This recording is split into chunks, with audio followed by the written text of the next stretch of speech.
नमस्कार दोस्तों, सभी स्टूडेंट्स का आपके अपने YouTube चैनल के ऊपर स्वागत करता हूं।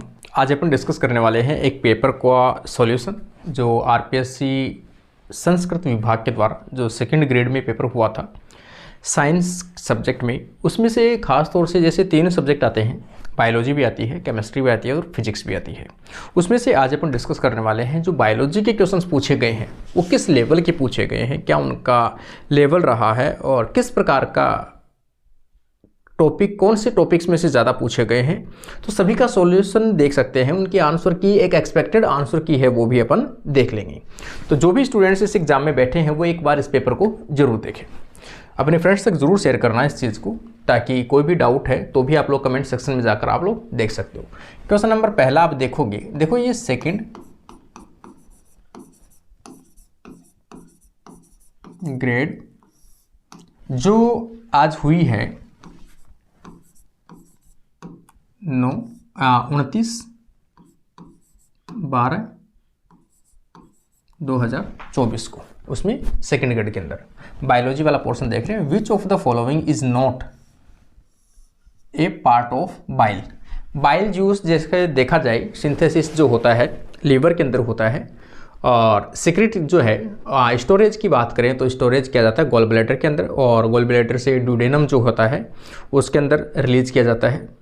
एक ऐसा कंपोनेंट बाइल जूस रिलीज़ किया जाता है, बाइल साल्ट भी कहा जाता है कई बार इसे, और इसमें एंजाइम नहीं पाए जाते हैं, ये एंजाइम का अभाव होता है इसमें। तो इसमें फॉस्फोलिपिड होता है, बिलिरुबिन होता है और कोलेस्ट्रॉल का लिपिड का कंपोनेंट हो सकता है, लेकिन इसमें एंजाइम नहीं पाए जाते। ये सबसे बड़ी विशेषता होती है इसकी।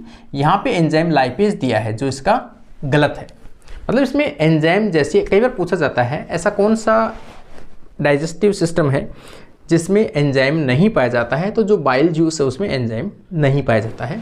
तो यहाँ पर इसका राइट आंसर क्या जाएगा, ए ऑप्शन जो होगा वो इसका राइट आंसर आएगा। नोट पार्ट पूछा है तो लाइपेज इसका पार्ट नहीं होता है।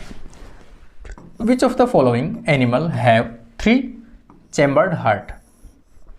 3 चैम्बर हार्ट जो है वो किस में पाया जाता है, तो अपन सभी जानते हैं मोस्टली जो है वो जो एम्फीबिया होता है, एम्फीबियंस जो होते हैं, इसके अलावा कुछ जो रेप्टाइल्स है उनके अंदर भी कैसा होता है 3 चैम्बर्ड हार्ट पाया जाता है, जिसमें से दो है वो एट्रियम है और 1 जो होता है वो वेंट्रिकल होता है। खास तौर से इसका बेसिक एग्जांपल जब भी अपन पढ़ते हैं तो अपना जो मेंढक है वो इसका बेस्ट एग्जांपल आता है राना, ठीक है ना। यहाँ पर ऑप्शन में दिया हुआ है हिपोकैम्पस और साइटिकुला और एरेटस और हाइला। हाइला का मतलब यहाँ पर है मेंढक, तो इसका राइट आंसर क्या जाएगा, 4th ऑप्शन। अगला क्वेश्चन अगर आप देखोगे 3 नंबर में, based on the result of the dihybrid cross Mendel propose which of the following laws. Mendel ने डाई हाइब्रिड क्रॉस के आधार पर कौन सी जो नियम है या कौन सी थ्योरी है वो दी थी। तो इन्होंने कहा था, देखो law of segregation, law of dominance, को डोमिनेंस वैसे मेंडल दिया नहीं था, और ये दिए थे। ये जो थे वो कैसे थे, मोनोहाइब्रिड के ऊपर डिपेंडेंट थे। और ये जो है लॉ ऑफ इंडिपेंडेंट असॉर्टमेंट, कि गेमिट निर्माण के दौरान जो जीन साथ में है वो जीन स्वतंत्र रूप से सेपरेट हो पाते हैं और अगले जनरेशन में एक दूसरे को बिना डिस्टर्ब किए अगले जनरेशन में जा पाते हैं, तो उसे क्या बोलते हैं, असॉर्टमेंट, इंडिपेंडेंट असॉर्टमेंट के नाम से जानते हैं। तो ये डाई हाइब्रिड क्रॉस के बेस पे था ये नियम, इसलिए इसका राइट आंसर क्या जाएगा, 4th ऑप्शन इसका बेस्ट आंसर होगा। अगला क्वेश्चन अगर अपन देखेंगे, देखो ये PDF कहीं से मिली थी, किसी स्टूडेंट ने भेजी थी, इसलिए पता नहीं कहाँ की है, अपने क्वेश्चन सॉल्व करने से मतलब है। अगला क्वेश्चन देखोगे 4 नंबर में, which of the following is the correct sequence event leading to formation of sperm. Sperm के फॉर्मेशन की जो स्ट्रक्चर है या स्टेज होती है, देखो इस बुक में से मतलब इस ये पेपर जो आप देखोगे, यदि किसी ने अपनी जो UG वाली बुक है अगर वो पढ़ी है तो उसमें से यो क्वेश्चन जो है वो अपन ने लिखे हैं, वो के वो क्वेश्चन इसमें आए हैं। बहुत सारे क्वेश्चन ऐसे हैं जो अपनी बुक के अंदर लाइन टू लाइन लिखे हैं, वो इसमें सीधा पूछा गया है। ये क्वेश्चन, ये सीक्वेंस मैंने लिख रखी है पहले से कि ये ऐसे से होता है। देखो स्पर्म का फॉर्मेशन सबसे पहले spermatogonia, primary spermatocyte, secondary spermatocyte, spermatid और स्पर्मेटोजोआ। तो यहाँ पर स्पर्मेटोगोनिया पहला, यहाँ पर भी स्पर्मेटोगोनिया पहला, स्पर्मेटोगोनिया पहला, स्पर्मेटोगोनिया पहला। इसके बाद में प्राइमरी स्पर्मेटोसाइट, यहाँ पे सेकेंडरी है प्राइम, ये भी गलत है, प्राइमरी स्पर्मेटोसाइट ये भी ठीक है। सेकेंडरी स्पर्मेटोसाइट ये ठीक है। यहाँ पे क्या दिया स्पर्मेटेड, ये गलत आ गया, इस पर स्पर्मेटेड है। और लास्ट के अंदर स्पर्मेटोजोआ मतलब स्पर्म, मूवमेंट करने वाली क्षमता। तो इसका राइट आंसर कौन सा आ जाएगा, फोर्थ ऑप्शन इसका बेस्ट आंसर होगा।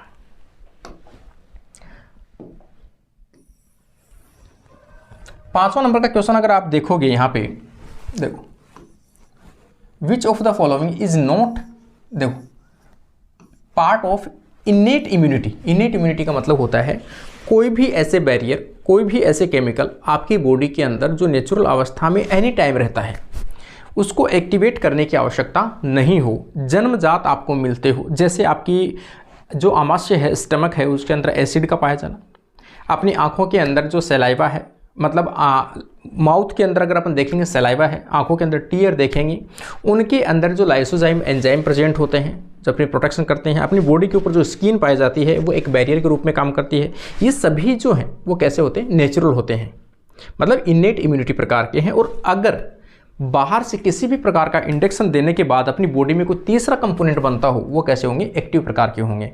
जैसे एंटीबॉडीज बनती है, जब इन्फेक्शन होता है तब एंटीबॉडीज बनती है। तो यहाँ पे अपन देखेंगे पॉलीमॉर्फो न्यूक्लियर ल्यूकोसाइट्स, मतलब पहले से आपके WBC जो सेल्स होती है पहले से आपके अवेलेबल है, मैक्रोफेजेज है, न्यूट्रोफिल सेल्स है, नेचुरल किलर सेल्स है, ये सभी पहले से प्रेजेंट होती है। और एसिड स्टमक ये पहले से प्रेजेंट है। इंटरफेरॉन्स, देखो इसमें से देखा जाए not a part of innate immunity, innate immunity का पार्ट नहीं है। इंटरफेरॉन भी इनेट इम्यूनिटी में आता है। इम्यूनोग्लोबुलिन जी जो है वो नेचुरल नहीं है, वो आपकी बॉडी में जैसे इन्फेक्शन होता है उसके बाद में एंटीबॉडीज बनाई जाती है। तो यहाँ पर इसका राइट आंसर कौन सा आ जाएगा, जी, मतलब सेकंड।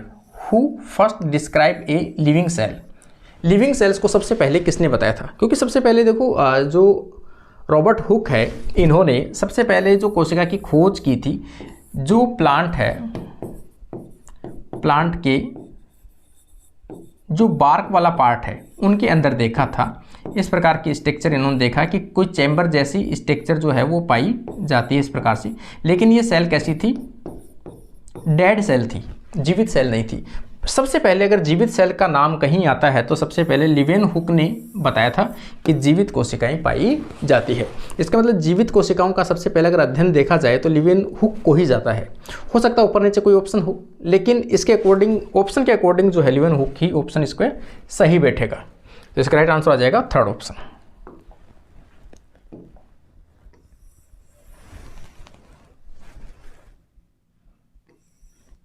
थोड़ा सा इसमें ब्लर हो रखा है पेपर को, किसी ने स्कैन किया उसका। देखो, consider the assertion and reason, selective the content options. देखो ऑप्शन दिया है, ए एक सेंटेंस है और आर उसका रीजन है। दो चीज़ें हैं, आपको पहला पढ़ना है और दूसरा उसका रीजन पढ़ना है।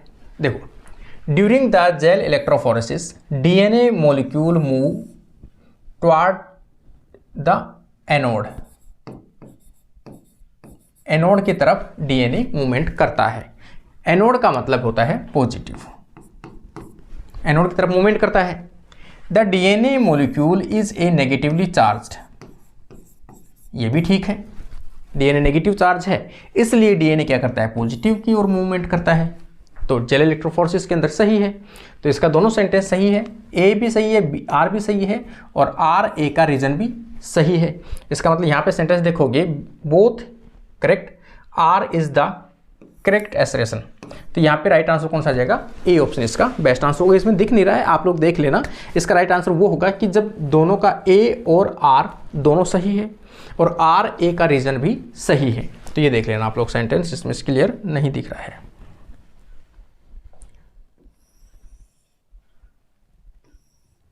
अगला अगर आप देखोगे,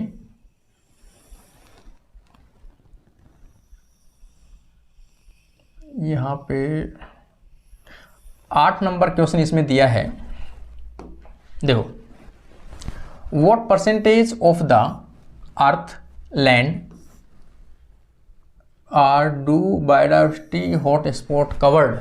देखो अर्थ का कितना एरिया, पृथ्वी का कितना एरिया हॉट स्पॉट के द्वारा कवर किया गया है, ठीक है ना। हॉट स्पॉट का मतलब जहाँ पर प्रजातियाँ थोड़ी सी बायोडाइवर्सिटी ज़्यादा हो और खतरे की संभावना ज़्यादा रहती है, उनको प्रोटेक्शन करने की आवश्यकता है कि बायोडाइवर्सिटी क्या है वहाँ पर ज़्यादा है, और बायोडाइवर्सिटी ज़्यादा है तो उसको सुरक्षा करना अपना फर्ज बनता है, तो वो क्या कहलाते हैं, हॉट स्पॉट कहलाते हैं। हॉट स्पॉट पूरी पृथ्वी पर कितना प्रतिशत कवर करता है, तो अपन कह सकते हैं 2 से लेकर 3%, 2 से लेकर 3%, 2 से अधिक और 3 से कम। तो यहाँ पे देखोगे more than 2 and less than 3, तो इसका राइट आंसर कौन सा आ जाएगा, 2 ऑप्शन आ जाएगा इसका। अगला क्वेश्चन 9 नंबर देखोगे, विच of the following statement is correct with the reference of enzyme. Enzyme के अकॉर्डिंग जो सेंटेंस है वो कौन सा है, सही पूछा गया है, स्टेटमेंट इज करेक्ट, ठीक है ना। ये बड़ा बड़ा लिख रखा है, पता नहीं किस तेजस विभाग शिक्षा विभाग क्या है ये, ठीक है ना। करेक्ट सेंटेंस पूछा है, catalytic activity is loss if the cofactor is removed from the enzyme. ये सही है इसका राइट, कि किसी भी एंजाइम से यदि कोफैक्टर हटा लिया जाए तो एंजाइम एक्टिविटी है किसी भी एंजाइम की कम हो जाएगी या खत्म हो सकती है। Cofactor is essential component for the enzyme activity, तो इसका राइट आंसर आ जाएगा ए ऑप्शन।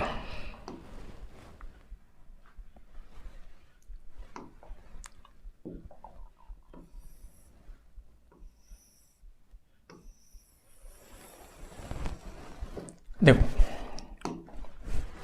अगला अगर अपन देखेंगे, इन क्लीवेज मतलब जो विदलन होता है, जाइगोट जो बनता है, जाइगोट के बाद में इसमें क्या होता है,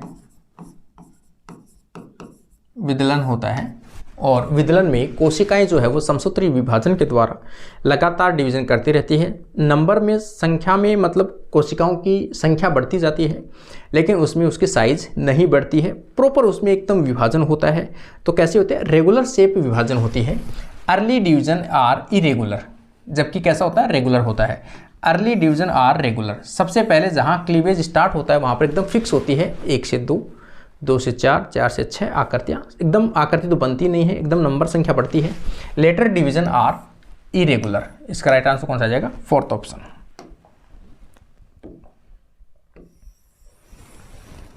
ग्यारह नंबर में अगर आप देखोगे, देखो थोड़ा सा 11 नंबर में देखते हैं, match the column first statement for column second. Column first यहाँ पे दिया गया है और कॉलम सेकंड यहाँ पे दिया गया, 2 कॉलम दिए गए हैं। कॉलम फर्स्ट में गोल्जी एपरेटस का काम पूछा गया, लाइसोसोम का पूछा गया, स्मूथ एंडोप्लाज्मिक रेटिकुलम का और राइबोसोम का। राइबोसोम का अपन जानते हैं प्रोटीन का सिंथेसिस, मतलब डी में फर्स्ट। और आगे देखो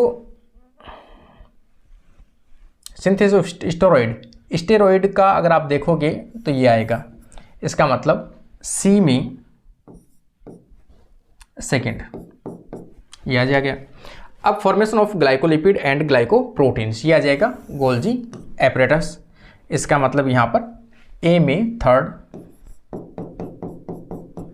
बचा लाइसोसोम, डाइजेस्टिव, लाइसोसोम का काम क्या है, डाइजेस्टिव है, तो यहाँ पर अगला आ जाएगा अपना बी के अंदर 4th। ये इसके सेंटेंस जहाँ भी इसको मिले आपको, ये इसका सीक्वेंस सही होगी।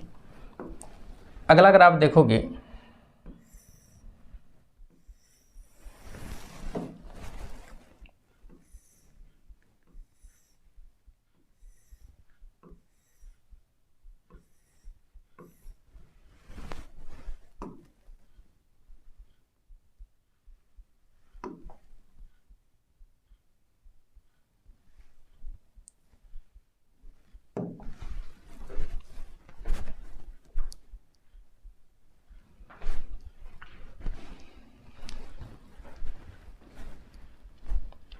अगला क्वेश्चन अगर अपन देखेंगे यहाँ पर,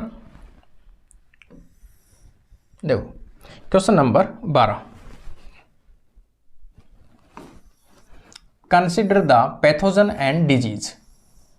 एक रोग कारक पूछे गए हैं और दूसरी साइड में रोग कारक जो हैं, मतलब रोग और रोग कारक, डिजीज करने वाले और डिजीज कौन से है। देखो प्रियोन, प्रियोन होता क्या है, अपन सभी जानते हैं कि कोई भी ऐसी मिस मैस्ड प्रोटीन या मिसफोल्डेड प्रोटीन्स जो होती है, जो रोक करने में सक्षम हो, उसे अपन क्या बोलते हैं? प्रियोन बोलते हैं। प्रियोन एक देखा जाए तो जीवित जीव ना होकर अपन बोलते हैं कि अपनी जो सामान्य प्रोटीन्स होती है, अगर उसकी फोल्डिंग प्रॉपर रूप से ना हो और वो अपने डिसफंक्शन टाइप का करने लगे, तो उसके कारण से अपनी बॉडी के अंदर क्या होते हैं? डिजीज होते हैं। तो इसका राइट आंसर कौन सा आ जाएगा? BSE बोविन। सबसे पहले जो गायों के कैटल जो थी उनकी ब्रेन के अंदर देखा गया था बोविन स्पंजी फॉर्म, ऐसे कुछ नाम से, एनसेफेलोपैथी के नाम से आता है ये, और वायरस है मम्स, वायरॉइड है, तो वायरॉइड में आप देखोगे पोटैटो स्पाइनल ट्यूबर, बैक्टीरिया आप देखोगे तो टीबी आ जाएगा। तो इसका राइट आंसर आ जाएगा ए के अंदर 3, ए के अंदर 3, यहाँ भी, वायरस के अंदर 2, यहाँ, वायरॉइड के अंदर 1, ये है। तो इसका राइट आंसर आ जाएगा ये ऑप्शन। अगला क्वेश्चन अगर आप देखेंगे, क्वेश्चन नंबर 13,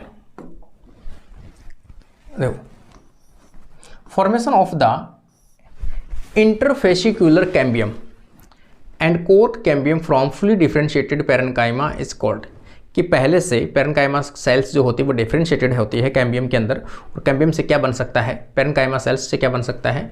कोर्क कैम्बियम बन सकता है या कोर्क इंटरफेसिकुलर कैम्बियम बन सकता है। तो पहले से जो डिफरेंशिएटेड होती है वो सेल्स कैसी होती है? रीडिफरेंशिएट होकर वापस से डी डिफरेंशिएट होती है, मतलब वापस से डिफरेंशिएट होती है, तो उसे अपन क्या बोलेंगे? D differentiated. पहले से डिफरेंशिएटेड फिर वापस से डिफरेंशिएटेड होती है, तो उसे क्या बोलेंगे? D differentiated. इसका राइट आंसर आ जाएगा सेकंड ऑप्शन।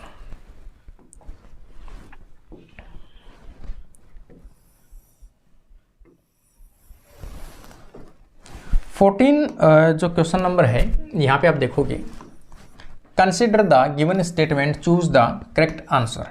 देखो, एसरेशन जो है वो दिया हुआ है, secondary immune response is quicker highly intensified than primary response. Secondary, सही बात है, सेकेंडरी इम्यून रेस्पॉन्स जो होता है उसमें कम टाइम लगता है, क्योंकि पहली जो इम्यून रेस्पॉन्स होता है, जब फर्स्ट टाइम कोई भी पैथोजन होता है जो आपकी बॉडी में एंटर करता है, उसी टाइम पे आपकी इम्यून सिस्टम जो है वो क्या होता है? एक्टिवेट हो जाता है, और आपकी बॉडी के अंदर जो बी लिम्फोसाइट्स होती हैं, बी लिम्फोसाइट्स के द्वारा आपकी बॉडी में क्या कर दी जाती है? एंटीबॉडीज प्रोड्यूस की जाती है, जिसमें से खासतौर से प्लाज्मा जो सेल बनती है वो एंटीबॉडी बनाती है, और मेमोरी सेल है वो सेव कर ली जाती है। मेमोरी सेल अगला इन्फेक्शन होने के कारण से, सेम इन्फेक्शन अगली बार अगर होगा तो मेमोरी सेल पहले से प्रेजेंट होती है, वो क्या बना सकती है? एंटीबॉडी बना सकती है। तो यहाँ पर अगला सेकेंडरी इम्यून रेस्पॉन्स होता है उसमें टाइम नहीं लगता है compare to first. Our body appear have memory cells for first counter. मैंने बताया ना आपको, फर्स्ट टाइम जब इन्फेक्शन होता है उसी टाइम पे मेमोरी सेल्स बन जाती है। जो सेकंड में इन्फेक्शन जब होता है, सेम इन्फेक्शन अगर होगा तो उसमें टाइम नहीं लगता है। दोनों सही है, ये भी सही है, ये भी सही है। Both A and R correct. देखो, both A R correct and R is the correct explanation of A. ठीक है, तीसरा आंसर जो है इसका वो सही होगा।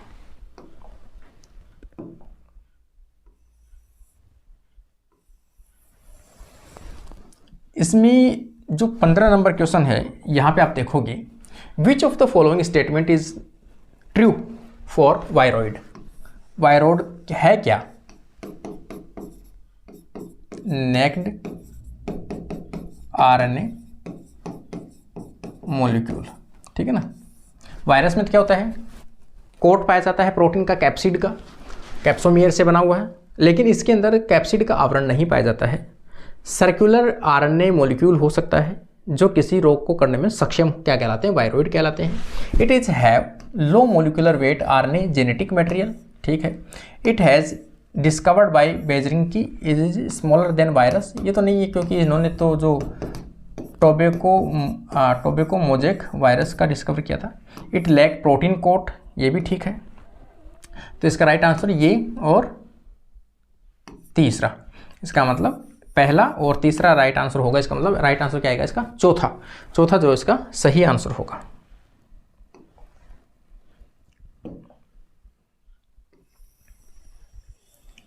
अगला क्वेश्चन अगर अपन देखेंगे, यहाँ पे एक नया क्वेश्चन शायद मैंने भी फर्स्ट टाइम ही देखा है। In human pedigree analysis symbol जो दिया हुआ है, देखो ये सिंबल दिया हुआ है, ये सिंबल। अब ये सिंबल अगर सिंपल होता, ये मेल है और ये फीमेल है, ये सिंबल होता है मैरिज का, लेकिन इन्होंने जो सिंबल दिया है उसमें डबल लाइन दी है। डबल लाइन दी है, इसका मतलब कि एक तो होता है ये संबंध अगर सिंगल होता है तो मेल का रिश्ता किसी भी अननोन जो लड़की है, जरूरी नहीं अपने परिवार की हो, कोई भी अपनी रिश्तेदारी की है, जैसे अपन करते हैं नॉर्मल समाज में, ये वैसे वाला है। डबल का मतलब होता है कि ये जो लड़की है, ये लड़की इस व्यक्ति के रिलेटिव है। रिलेटिव का मतलब चाचा की लड़की हो सकती है, मामा की लड़की हो सकती है, मौसी की लड़की हो सकती है, मतलब रिलेटिव लड़की है इसकी। तो इसके जेनेटिक मटेरियल क्या है, लगभग से सेम से होते हैं। तो इस प्रकार का यदि कैरेक्टर हो कि किसी भी मैरिज कपल में एक दूसरे का क्या हो, वो रिलेटिव हो, नियरेस्ट रिलेटिव हो, तो ये डबल चिन्ह आता है इस प्रकार का। तो यहाँ पर आप देखोगे mating between non relative, mating between relative, तो इसका राइट आंसर क्या जाएगा, सेकेंड ऑप्शन। अगला क्वेश्चन अगर आप देखोगे 17 number, extraction of DNA band from cut off gel pieces in gel electrophoresis. आपने जेल इलेक्ट्रोफोरेसिस एक बनाई है यहाँ से, और जेल इलेक्ट्रोफोरेसिस बनाने के बाद में आपने क्या किया है, यहाँ पर डीएनए को रन किया है। डीएनए जब रन होगा तो नेगेटिव से पॉजिटिव पोल की तरफ रन होगा, कैथोड से एनोड की तरफ, और इस प्रकार से डीएनए के जो बैंड्स है वो जेल के अंदर दिखाई देते हैं। अब इन डीएनए फ्रेगमेंट के जो बैंड है, इनको आप क्या करना चाहते हो, कट करके बाहर निकालना चाहते हो डीएनए पीसेस को, तो कट करके बाहर निकालने को अपन क्या बोलते हैं, इल्यूशन बोलते हैं। तो इसका राइट आंसर क्या जाएगा, सेकंड ऑप्शन इसका राइट आंसर होगा।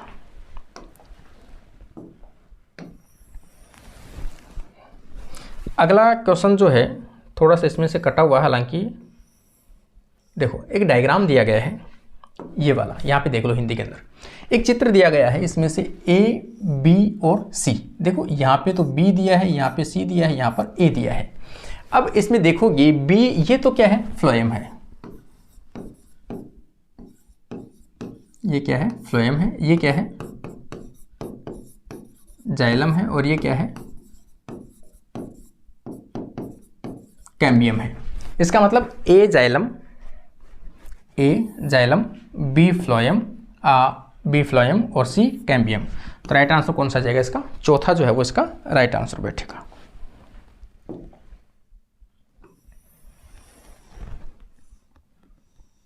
उन्नीस नंबर में क्वेश्चन अगर आप देखोगे, देखो निम्नलिखित में से कौन सा पादप समूह पृथ्वी पर कुल कार्बन डाइऑक्साइड की स्थिरीकरण में 50% का योगदान देते हैं। सबसे ज़्यादा अगर प्रकाश संश्लेषण करना हो या कार्बन डाइऑक्साइड को यूज में लेना हो, कुल कार्बन डाइऑक्साइड स्थिरीकरण में, फिक्सेशन में, ठीक है ना, मतलब फोटोसिंथेसिस, डायरेक्ट यही पूछना चाह रहा है, फोटोसिंथेसिस को कार्बन डाइऑक्साइड को यूज में लेते हुए भोजन पदार्थों का निर्माण करना, स्थिरीकरण मतलब किसी भी कार्बोहाइड्रेट का मॉलिक्यूल का निर्माण करना। तो यहाँ पर प्रकाश संश्लेषण की क्षमता सबसे ज़्यादा अधिक जो होती है वो किसमें होती है, शैवाल के अंदर होती है। तो यहाँ पर सबसे ज़्यादा जो है कार्बन डाइऑक्साइड का फिक्सेशन वो किसके द्वारा किया जाता है, शैवाल के द्वारा किया जाता है, 50% से भी अधिक। अगला क्वेश्चन अगर आप देखोगे यहाँ पे, देखो 20 नंबर क्वेश्चन एक थोड़ा सा इंटरेस्टिंग क्वेश्चन आया है इसमें, एलोस्ट्रिक एंजाइम। एलोस्ट्रिक एंजाइम, एलोस्ट्रिक एंजाइम पहली बात तो मल्टी सब यूनिट वाला एंजाइम होता है, एक से अधिक प्रकार के प्रोटीन से मिलकर बना हो सकता है। इसमें प्रोटीन जो होती है वो कुछ इस प्रकार से होती है, जैसे एक ये प्रोटीन है और इसी की दूसरी सब यूनिट जो होती है इस प्रकार की होती है। ये जो साइटें होती है ये अपन मान सकते हैं एक्टिव साइट है, जहां पर सबस्ट्रेट जो है वो आकर बाइंड होते हैं यहाँ पर।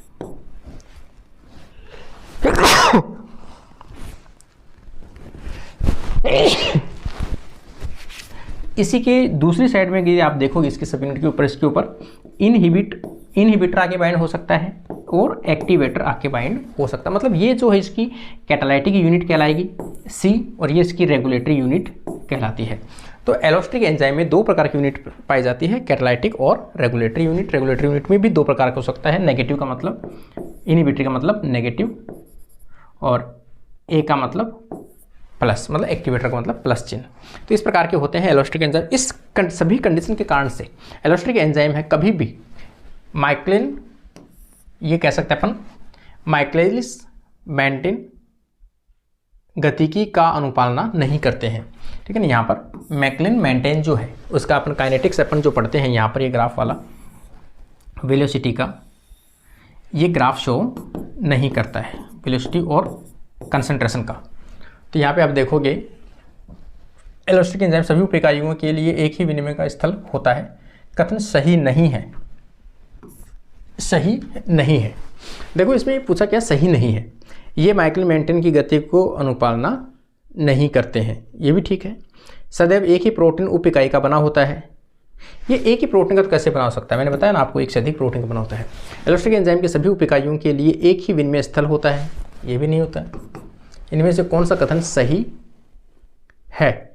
कथन सही है, सही पूछा ना, तो सही है तो ये है ना, माइकल मेंटेन की अनुपालना नहीं करते हैं। राइट आंसर आ जाएगा थर्ड ऑप्शन, ये सही है। अगला क्वेश्चन अगर आप देखोगे, देखो 21 नंबर जो क्वेश्चन है वो देखो, एक स्वस्थ व्यक्ति वयस्क मनुष्य में glomerulus filtration rate GFR glomerular filtration rate जो दर होती है वो कितनी होती है? तो यहाँ पे आप देखोगे 180 लीटर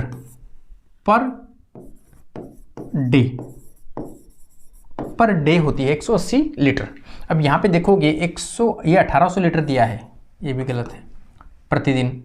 यहाँ पे देखोगे मिलीलीटर दिया हुआ है, ml के अंदर दिया हुआ है, यहाँ पे 18,000 मिलीलीटर दिया हुआ है, यहाँ पर लीटर दिया हुआ है 1.80, तो ये भी गलत है। और यहाँ पे मिलीलीटर में कन्वर्ट करोगे तो ये भी गलत है। तो यहाँ पे कितना आ जाएगा, 1,80,000 मिलीलीटर आ जाएगा। तो इसका राइट आंसर क्या जाएगा, सेकंड ऑप्शन इसका राइट आंसर होगा। एक क्वेश्चन इसमें थोड़ा सा दिया, साइकोलॉजिकल टाइप का है। मैक्डूगल का चूहों के बचाव का रास्ता प्रयोग समर्थन करता है कि चूहे अपना रास्ता किस प्रकार से, कोई रास्ता खतरा है तो वहाँ से बच के निकलने की कोशिश करते हैं, तो हमेशा वो बचने की, मतलब उन्होंने ग्रहण किया, बाहर से सीखा है, उन्होंने परिस्थितियों से सीखा है। इसका मतलब लेमार्कवाद। तो इसका राइट संभावना जो ज़्यादा है वो लेमार्कवाद की ओर फॉलो करता है ये।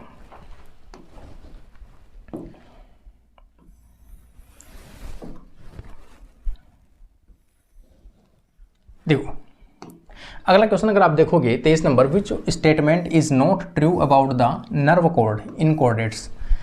जो कोर्डेटा होते हैं उनके अंदर नर्व कॉर्ड जो है उसके लिए नॉट ट्रू, इनके लिए सही नहीं है। कौन सा सही नहीं है?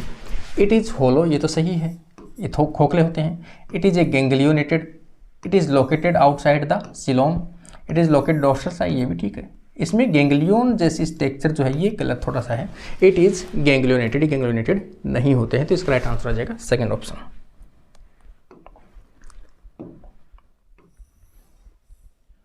यहां पे आप देखोगे 24 नंबर क्वेश्चन में,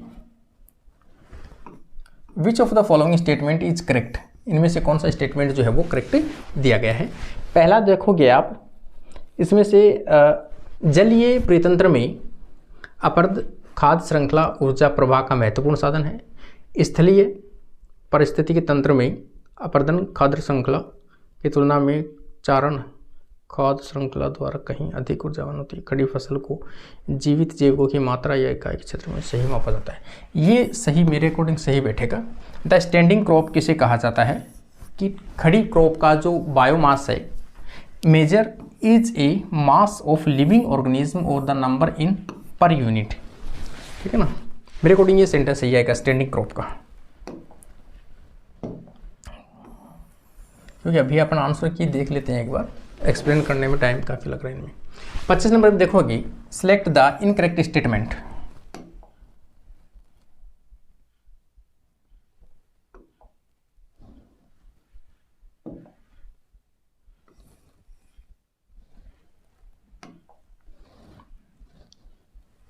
सिलेक्ट द इनकरेक्ट स्टेटमेंट। इनमें से कौन सा स्टेटमेंट जो है वो गलत पूछा गया है? तो in racemose inflorescence flower are borne acropetal succession, ये तो ठीक है। The placentation in tomato axile type का, ये भी ठीक है। Imbricate aestivation is characteristic of bean flower, citrus polyadelphous. Citrus में तो ठीक है, ये तो सिट्रस का जो प्लांट होता है उनके अंदर जो फ्लावर पाए जाते हैं उनके अंदर जो स्टेमन जो होते हैं उनके जो फिलामेंट होते हैं वो जुड़े हुए रहते हैं, ग्रुप के अंदर पाए जाते हैं। लेकिन इम्ब्रिकेट एस्टिवेशन जो है फ्लावर बीन के अंदर, ये इसका सेंटेंस गलत है। इम्ब्रिकेट जो है वो एक आता है, टर्म आता है इम्ब्रिकेट जाइलीवेरी ऐसे कुछ नाम से आता है, उस टाइप का होता है इसके अंदर, तो ये इसका गलत है, ये इसका सही आंसर आएगा। 26 में देखोगे the grazing food chain begin with autotrophs, ठीक है ना। यहाँ पे आप देखोगे ग्रेजिंग फूड चेन जो है वो कहाँ से होती है, घास से स्टार्ट होता है, ऑटोट्रॉफ से स्टार्ट होता है यहाँ पे। लेकिन डेट्राइटस जो फूड चेन है वो कहाँ से होता है, जो डेड ऑर्गेनिक मटेरियल है वहाँ से होता है। तो कहाँ से स्टार्ट होगा, डेड ऑर्गेनिक मटेरियल से स्टार्ट होता है detritus food chain. Question number 27 में अगर आप देखोगे, 27 में यहाँ पे which soil water is available for the plant, plants के लिए कौन सा वाटर जो है वो अवेलेबल होता है सॉइल के अंदर। तो कैपिलरी जो वाटर होता है वो सबसे ज़्यादा अवेलेबल होता है। कैपिलरीज का मतलब पतली नलिका रैसी स्ट्रक्चर होती है जहाँ से पानी जो है इसके अंदर चलता रहता है, रिश्ता रहता है, और पानी की जड़ें जो है वो यहाँ से वाटर जो है वो प्राप्त करती रहती है, ठीक है ना। इसका राइट आंसर आ जाएगा ए ऑप्शन।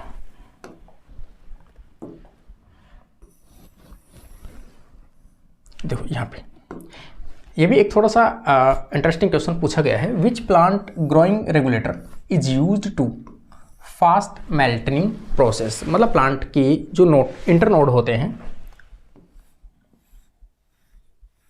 ये जो इंटरनोड है इनकी लंबाई को बढ़ाने के लिए अपन सभी जानते हैं, तो कॉमन अगर टर्म अपन बोलेंगे तो जिब्रेलिन जो होता है वो इंटरनोड की लंबाई को बढ़ाने के लिए जिब्रेलिक एसिड को यूज में लिया जाता है, उसका छिड़काव किया जाता है, ठीक है ना। लेकिन यहाँ पे पूछा गया है मोस्टली सबसे ज़्यादा जो यूज में लिया जाता है ग्रोथ के लिए, तो कौन सा यूज में लेता है, जिब्रेलिक एसिड 3, GA3। कोई भी ऑप्शन कहीं भी हो आप देख लेना भाई, GA3 जो है वो इसका राइट आंसर होगा। यहाँ पे देखोगे the oxygen acceptor in photo respiration, photo respiration जिसे अपन C2 साइकिल के नाम से भी जानते हैं, रूबिस्को एंजाइम की उपस्थिति में होता है, रूबिस्को एंजाइम की उपस्थिति में होता है। पहला जो एक्सेप्टर होता है ऑक्सीजन को वो कौन होता है, RUBP, राइबोलोज 1,5 बिसफॉस्फेट, 5 कार्बन का होता है। तो यहाँ पे आप देखोगे राइबोलोज 1,5 बिसफॉस्फेट जो पहला एक्सेप्टर होता है, इसका राइट आंसर आ जाएगा 3 ऑप्शन।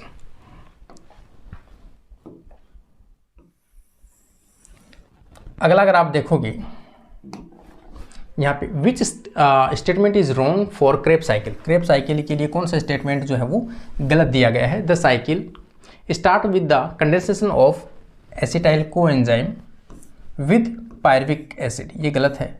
यहाँ पर ऑक्जेलो एसिटिक एसिड आता है, और यहाँ पे क्या आता है, ऑक्जेलो एसिटिक एसिड आता है, या फिर अपन कह सकते हैं ऑक्जिलेट आएगा, मतलब 4 कार्बन का जो कंपोनेंट है वो आता है, और एक 2 कार्बन का एसिटाइल कोएंजाइम आता है, प्लस 6 कार्बन का जो है सिट्रिक एसिड बनता है।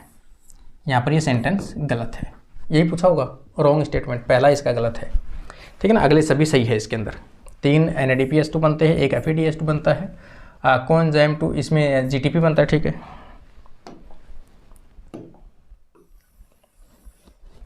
इकतीस नंबर क्वेश्चन में अगर आप देखोगे यहाँ पे देखो द 2 की concept of Darwin theory evolution, Darwin के अकॉर्डिंग क्या नेचुरल सिलेक्शन तो आएगा ही आएगा। तो यहाँ पे इसमें देखो यूज ऑफ डिसयूज, ये तो उसका है वैसे भी लेमार्क का है, और कैटास्ट्रोफिज्म है, साल्टेशन ये शायद उसका किसका है, दूसरा एक टर्म है इसमें नाम याद नहीं आ रहा उसका है, और लार्ज चेंज जो है वो हुगो डी व्रीज वगैरह ने बताया था लास्ट में म्यूटेशन का, और ब्रांचिंग डिसेंट और नेचुरल सिलेक्शन, ये इसका सेंटेंस सही है। तो यहाँ पर 31 के अंदर जो है डार्विनिज्म के अकॉर्डिंग जो है पहला सेंटेंस सही बैठता है। 32 में आप देखोगे विच protein is blood plasma responsible for the osmotic balance, ठीक है ना। ब्लड प्लाज्मा के अंदर कौन सी ऐसी प्रोटीन्स है जो अपने वाटर के बैलेंस को मेंटेन करती है, तो यहाँ पर कौन सी करती है, एल्बुमिन करती है। तो इसका राइट आंसर कौन सा आ जाएगा, ए ऑप्शन आ जाएगा, क्योंकि ट्रोपोनिन तो मसल्स कॉन्स्ट्रक्शन में काम आता है, ब्लड क्लॉटिंग में काम आता है। यहाँ पे देखोगे व्हाट इलियोप्लास्ट स्टोर, इलियोप्लास्ट क्या है, एक प्लास्टिड का टाइप है, किसका टाइप है प्लांट के अंदर? प्लास्टिड, मतलब लवक का एक प्रकार है जो लिपिड या फैट को स्टोरेज करता हो। तो यहाँ पर oil and fat protein, oil and fat, पहला ऑप्शन इसका राइट आंसर होगा। अगला क्वेश्चन अगर अपन देखेंगे यहाँ पर, देखो, विच DNA sequence cannot be palindromic restriction site? इनमें से कौन सी जो है पैलिंड्रोमिक साइट रेस्ट्रिक्शन साइट नहीं है? पैलिंड्रोमिक सीक्वेंस होती क्या है? पहली बात तो ये, पैलिंड्रोमिक सीक्वेंस का मतलब होता है जिसको लेफ्ट साइड और राइट साइड में पढ़ने पर जस्ट एक दूसरे का कैसे हो, मिरर सीक्वेंस हो। जैसे GAATTC, तो यहाँ पे आप देखोगे तो क्या आएगा GTTAAG।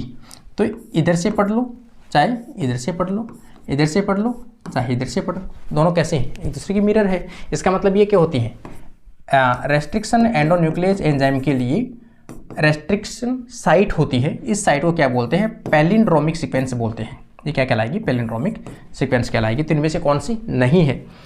देखो GAA एग्जाम्पल भी यही है, GAATTC, ये तो ठीक है, ये भी ठीक है। फिर AATATT, और यहाँ पर ऐसे पढ़ो, इसको ऐसे पढ़ो, इसको ऐसे पढ़ो, इसको ऐसे पढ़ो, AAT, ठीक है। यहाँ पे आप देखोगे CTC, यहाँ पर डबल AT, ये बैठेगा ही नहीं, सेंटेंस ही नहीं बैठ रहा, ये मिरर है ही नहीं एक दूसरे का। और AAG, यहाँ पर आ जाएगा AAG, यहाँ पर आ जाएगा CTT, ये भी ठीक है। इसका मतलब तीसरा ऑप्शन जो है वो इसका गलत है, तो राइट आंसर आ जाएगा थर्ड ऑप्शन।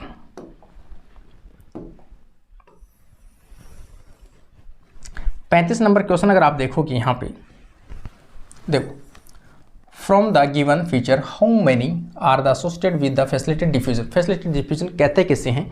कोई भी प्लाज्मा मेम्ब्रेन है, प्लाज्मा मेम्ब्रेन से कोई भी प्रोटीन की सहायता से कैरियर प्रोटीन हो सकती है, चैनल हो सकते हैं, के थ्रू हायर कंसंट्रेशन से कोई भी मॉलिक्यूल्स जो हैं वो अपने लोअर कंसंट्रेशन की ओर मूवमेंट करते हो।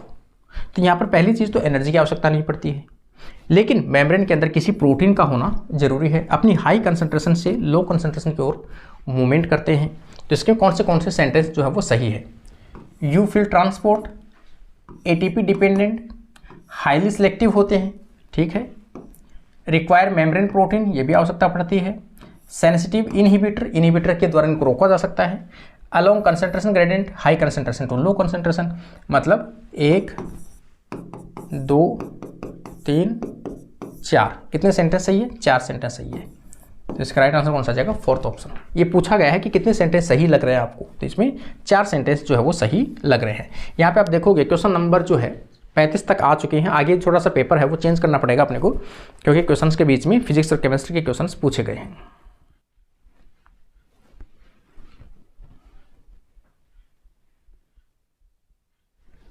तो अगला क्वेश्चन अगर अपन देखेंगे यहाँ पे 91 दिया हुआ है, which of the following is an example of short day plant. Short day plant इनमें से कौन सा है? देखो, एक शुगर कैन दिया है, एक बीट दिया हुआ है और एक रेडिश दिया हुआ है, ठीक है ना। तो इनमें से आप देखोगे शुगर कैन जो है वो क्या है? शॉर्ट डे प्लांट है। शुगर कैन एक शॉर्ट डे प्लांट है और ये तीनों कैसे हैं? लॉन्ग डे प्लांट है। तो इसका राइट आंसर कौन सा जाएगा? Sugar cane. तो शुगर कैन इसका बेस्ट आंसर होगा। अगर आप देखोगे एल्गी का क्वेश्चन पूछा है, which is not correctly matched, इनमें से कौन सा करेक्ट मैच नहीं है? लाइफ साइकिल पूछी गई है, डिप्लोबायोटिक, क्लेमाइडोमोनास तो हैप्लोबायोटिक होता है, हैप्लोबायोटिक होता है, तो पहला ही जो सेंटेंस है वो गलत है। डिप्लोबायोटिक सार्गोसम ठीक है, जो ब्राउन एल्गी का एग्जाम्पल है फ्यूफाइसी का। हैप्लोबायोटिक ठीक है, स्पायरोगायरा और ये दोनों ही हैप्लोटिक ही होता है।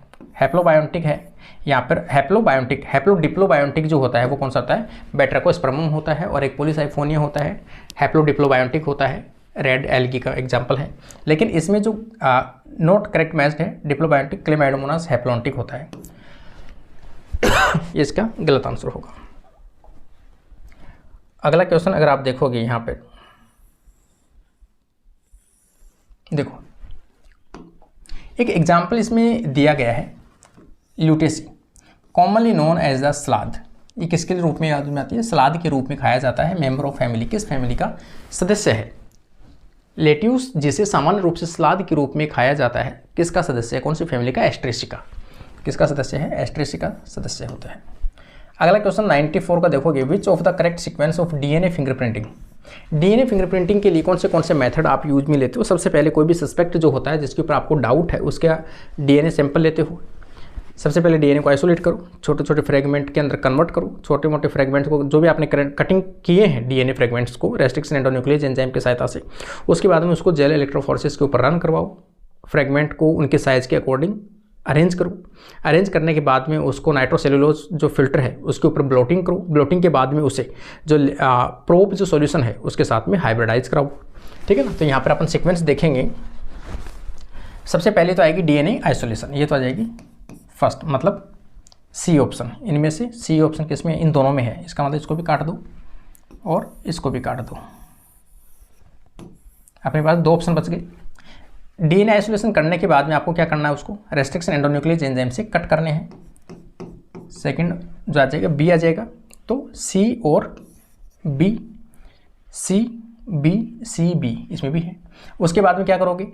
Separation of desired DNA fragment by the एग्रोज gel electrophoresis से आपको क्या करना है? फ्रेगमेंट को सेपरेट करना है। ए ऑप्शन भी ठीक है, तो सी बी ए यहाँ तक भी ठीक है। उसके बाद में क्या करोगे? मतलब उसके नाइट्रोसेलुलोज के ऊपर आप उसको लेके जाओगे, तो ब्लोटिंग करोगे आप, सावधान ब्लोटिंग। ई आएगा, यहाँ पे डी आ गया और यहाँ पर ई आ गया, और ई के बाद में आप डी देखोगे, hybridization with labelled VNTR, variable number of tandem repeats के साथ में आप क्या करोगे? चेक करोगे। इसका राइट आंसर क्या आ जाएगा? फोर्थ ऑप्शन इसका राइट आंसर आएगा। 95 में देखोगे, during the muscles construction which of the following has strong affinity for actin. देखो एक्टिन मसल्स कॉन्स्ट्रक्शन के दौरान अपन सभी जानते हैं कि जो मसल्स होते हैं उसके अंदर एक्टिन फिलामेंट और मायोसिन फिलामेंट्स पाए जाते हैं। एक्टिन फिलामेंट जो होते हैं उनके ऊपर जो मूवमेंट करने के लिए आते हैं वो कौन से होते हैं? मोटर जो प्रोटीन्स टाइप के होते हैं, मायोसिन प्रोटीन्स होते हैं, वो उसके ऊपर मूवमेंट करते हैं। लेकिन कभी भी रेस्टिंग स्टेज के अंदर अगर आप देखोगे तो एक्टिन जो फिलामेंट होते हैं उनके ऊपर कुछ इस प्रकार से दूसरे प्रोटीन जो हैं वो लिपटे हुए रहते हैं, जिसे क्या कहते हैं? ट्रोपोमायोसिन कहते हैं। ये क्या है? ट्रोपोमायोसिन।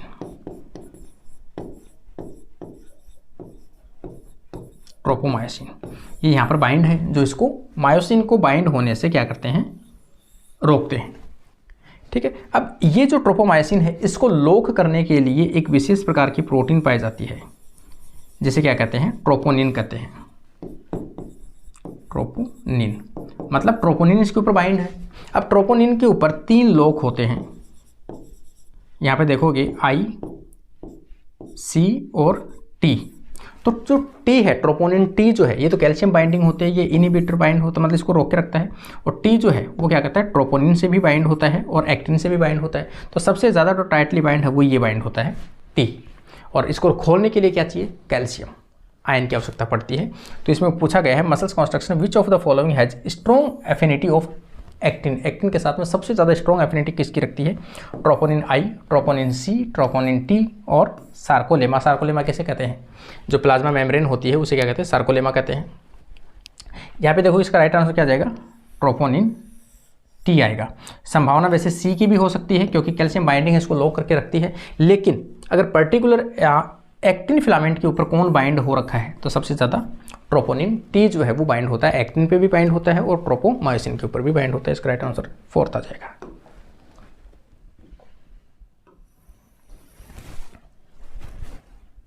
देखो अगला क्वेश्चन अगर आप देखोगे यहाँ पर 96, विच of the following is not larval stage of liver fluke. Liver fluke जो होता है प्लेटीहेलमिन्थेस का एक मेंबर है, फेसियोला जिसे अपन कहते हैं। फेसियोला का एग्जाम्पल पूछा, इनमें से फेसियोला का लार्वा नहीं होता है। सिरसिनिया लार्वा है और मेरिसीडियम लार्वा है। रेडिया भी लार्वा पाया जाता है उसके अंदर, किसमें? फेसियोला के अंदर, लिवर फ्लूक के अंदर। ये मैंने सभी अपनी बुक के अंदर सब मेंशन किया हुआ है। ट्रोकोफोरा जो है वो खास तौर से इसका लार्वा नहीं होता है। ये किसका होता है? मोलस्का कह सकते हो आप, एनेलिडा कह सकते हो, एनेलिडा और मोलस्का खास तौर से उनके अंदर देखने को मिलता है ट्रोकोफोरा लार्वा। अगला क्वेश्चन अगर अपन देखेंगे 97, फेगोसोम। फेगोसोम एक फेवरेट क्वेश्चन है, हर एग्जाम में पूछा जाता है। फेगोसोम अर्थवॉर्म के अंदर जो पाया जाता है वो क्या होता है, एक लेंस के रूप में काम करता है। किसके रूप में, एक एग्जाम में आरपीएससी फर्स्ट ग्रेड पूछा गया था कि किसके रूप में काम करता है, तो लेंस के रूप में काम करता है, क्योंकि लाइट को क्या करता है, कैप्चर करता है। तो फोटो रिसेप्टर सेल्स के रूप में काम करता है, तो इसे क्या कहते हैं, फोटो रिसेप्टर। यहाँ पे देखोगे ऑप्शन दिया है फोटो रिसेप्टर, तो इसका राइट आंसर क्या जाएगा, थर्ड ऑप्शन इसका बेस्ट आंसर होगा। और अगर लेंस पूछा जाता तो लेंस के रूप में भी काम करता है।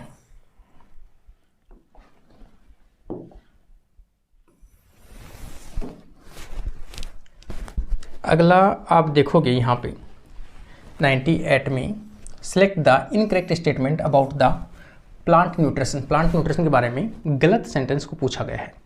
मायोब्लेडियम जो मोलिब्डेनम जो है, help in nitrate reduction and nitrogen fixation, ये तो ठीक है।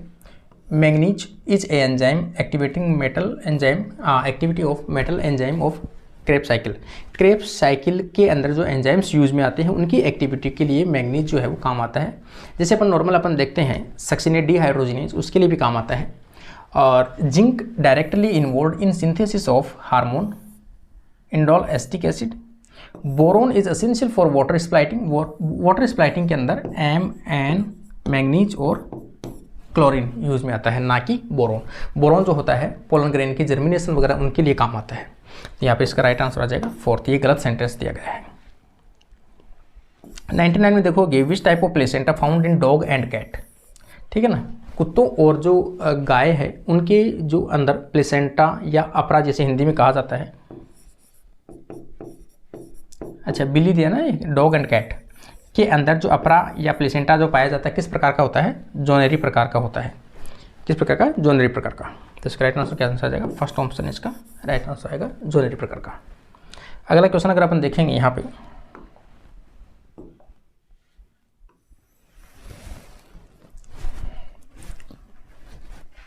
हाँ एक क्वेश्चन ये दिया गया है, देखो यहाँ पे थोड़ा सा इंटरेस्टिंग क्वेश्चन आपके सामने आया है यहाँ पर। ए नॉर्मल लड़की, देखो एक सामान्य हिंदी में पढ़ देता है अपन। एक सामान्य लड़की जिसकी माँ हीमोफीलिया है, हीमोफीलिक मतलब होता है, हीमोफीलिया जो है एक सेक्स लिंक्ड रेसेसिव डिजीज है, मतलब एक्स डिजीज के द्वारा डिजीज कोज होती है। ये एक्स डिजीज कब होती है, जब दोनों के ऊपर रेसेसिव जीन जो है उसके प्रेजेंट हो, हीमोफीलिया के जीन प्रेजेंट हो। तो एक्स और एक्स दोनों जीन हीमोफीलिया वाले अगर आएंगे तो ही वो मदर कैसे होते हैं, इन्फेक्टेड होती है। तो यहाँ पे क्या पूछा है, एक सामान्य लड़की जिसकी माँ हीमोफीलिक है। हीमोफीलिक का मतलब ये कंडीशन उसके साथ में है, एक्स वाली, और उसके ऊपर दोनों के ऊपर क्या है, जीन है। एक सामान्य पुरुष से शादी होती है जिसका हीमोफीलिया का कोई पैतृक इतिहास नहीं है, मतलब उसकी फैमिली में कभी भी हीमोफीलिया जैसी कोई रोग उत्पन्न नहीं हुआ है। इनके संतान में संभावित लक्षण प्रारूप क्या होंगे। देखो संतान में अगर आप इसका ग्राफ बना के देखोगे, आप यहाँ पे ये क्या है, मदर है, किसके साथ में कराओगे आप, एक्स और वाई के साथ, संभावना क्या बनेगी,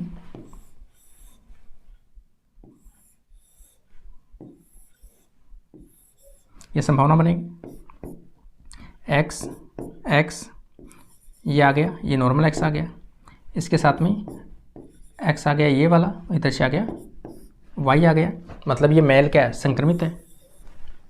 यहाँ से आप इधर वाले से देखोगे एक्स आ गया और ये एक्स नॉर्मल आ गया, इसके साथ इसका देखोगे आप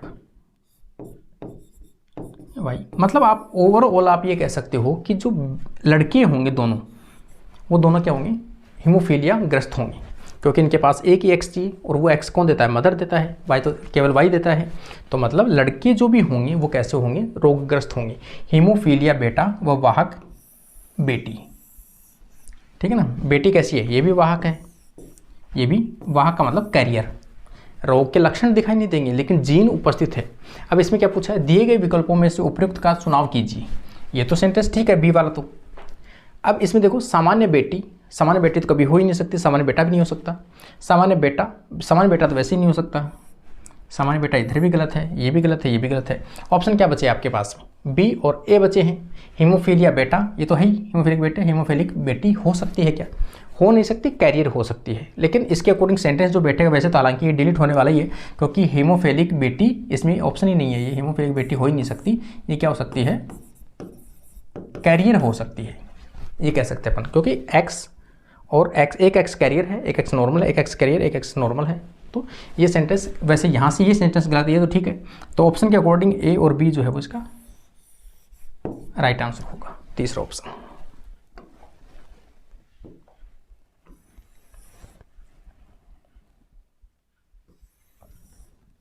देखो एक यहाँ पे क्वेश्चन पूछा गया है, किसका पूछा गया है, प्लांट्स के अंदर पूछा गया है, which of the following statement is not correct regarding the फाइटोक्रोम्स।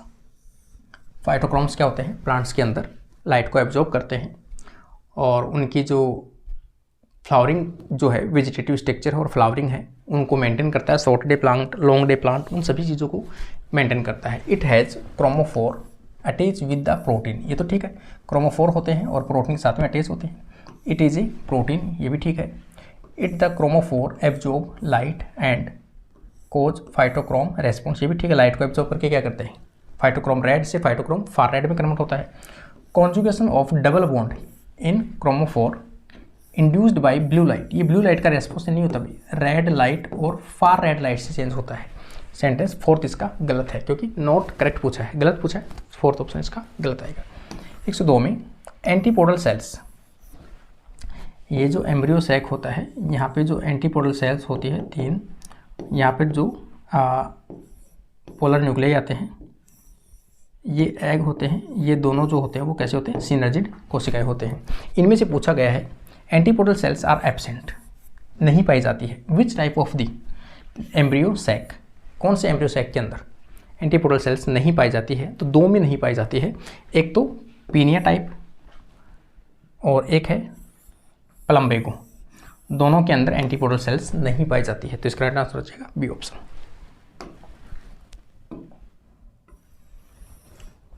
क्योंकि इनके अंदर जो सेकंड माइटोसिस डिवीजन है वो नहीं हो पाता, मतलब 4 न्यूक्लियस पाए जाते हैं 8 की बजाय, क्योंकि 2 बार माइटोसिस डिवीजन होना चाहिए, इनमें एक ही बार होता है। यहाँ पे देखो match the sub stage, column first दिया है और कॉलम सेकंड, ये स्टेज है सेल डिवीजन की और ये इनकी घटनाएं हैं, कौन सी घटना होती है। देखो जो पेकाइटिन है उसके अंदर क्या होता है, क्रॉसिंग ओवर होगा। तो क्रॉसिंग ओवर किस में हो रहा है, क्रॉसिंग ओवर टेक प्लेस, ए के सामने आ जाएगा थर्ड। लेप्टोटीन तो पहली स्टेज जिसके अंदर क्रोमोसोम्स एक दूसरे के पास में आते हैं, क्रोमोसोम्स आर अरेंज होते हैं, तो यहाँ पर चौथा आ जाएगा। डाइकाइनेसिस, काइजमेटा बनेंगे, तो यहाँ पर काइजमेटा आ जाएगा सेकंड। और जाइगोटीन के अंदर होमोलोगस क्या बना लेंगे, पेयर बना लेंगे, तो इसके अंदर आ जाएगा पहला, ये इसका राइट आंसर आ जाएगा। तो सेंटेंस देख लो, 3 4 2 1, 3 4 2 1, ये सेंटेंस चौथा जो है उसका राइट आंसर होगा। देखो अगला क्वेश्चन अगर आप देखोगे, worker honey bee communicate information for the location of the food source. Honey bee के जो वर्कर होते हैं, फीमेल होते हैं, स्टेराइल प्रकार के फीमेल होते हैं, ये क्या करते हैं, किसी भी फूड का सोर्स अगर इनको मिलता है तो अपने जितने भी सहयोगी होते हैं, साथी होते हैं, उनको छत्ते में आकर किस प्रकार का डांस करके बताते हैं, तो वेगल डांस करते हैं। Body temperature marking, pheromones, vagal dance, तो 2 प्रकार के डांस करते हैं, राउंड डांस और वेगल डांस, डिपेंड करता है उनकी डिस्टेंस के ऊपर। तो यहाँ पर ऑप्शन दिया नहीं है, तो इसलिए सीधा से वेगल डांस आ जाएगा। Who propose the given slogan, ये स्लोगन किसने दिया है, ग्लोबल वार्मिंग, ठीक है ना। निम्नलिखित में से किसने प्रस्तावित किया है ग्लोबल वार्मिंग, तो UNEP, ठीक है ना। इसका राइट आंसर आ जाएगा फोर्थ ऑप्शन। शायद यहाँ तक ही आपके क्वेश्चंस दिए गए हैं इसमें। ये तो केमिस्ट्री के वापस क्वेश्चन आ गए। इस प्रकार से जितने भी शायद क्वेश्चन होंगे, वैसे तो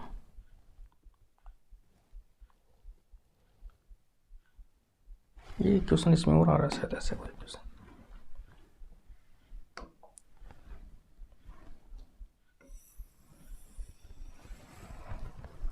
नहीं, ये केमिस्ट्री का क्वेश्चन है, ठीक है ना। ये केमिस्ट्री क्वेश्चन आ गए पूरे। अब यहाँ तक अपने जो क्वेश्चंस थे वो बायोलॉजी के जो पूरे पोर्शन है वो अपने कंप्लीट किए हैं। जो भी क्वेश्चंस मैंने आपको साथ में बताए हैं, इनमें से ज़्यादा संभावना होगी तो कोई एक क्वेश्चन ऐसा हो सकता है जो डाउट में रहेगा। हालांकि पूरे क्वेश्चंस मैंने कोशिश की है कि आपको एकदम सही आंसर, स्टिक आंसर दिया जाए। तो सटीक जो भी आंसर मेरे से बने हैं मैंने पूरी कोशिश की है आप लोगों के साथ में।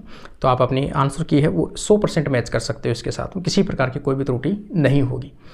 और आप लोग अपने फ्रेंड्स तक इस वीडियो को ज़रूर शेयर कीजिए। रात को बनाया है वीडियो, लगभग 12:30 हो रखी है, तो आप लोग ज़रूर इसको अच्छे से शेयर करें। समझ में आया होगा आप लोगों को, उम्मीद करता हूँ अच्छा लगा होगा। तो आज के लिए अपनी क्लास, आपका वीडियो यहीं कंप्लीट होता है। Thank you friends.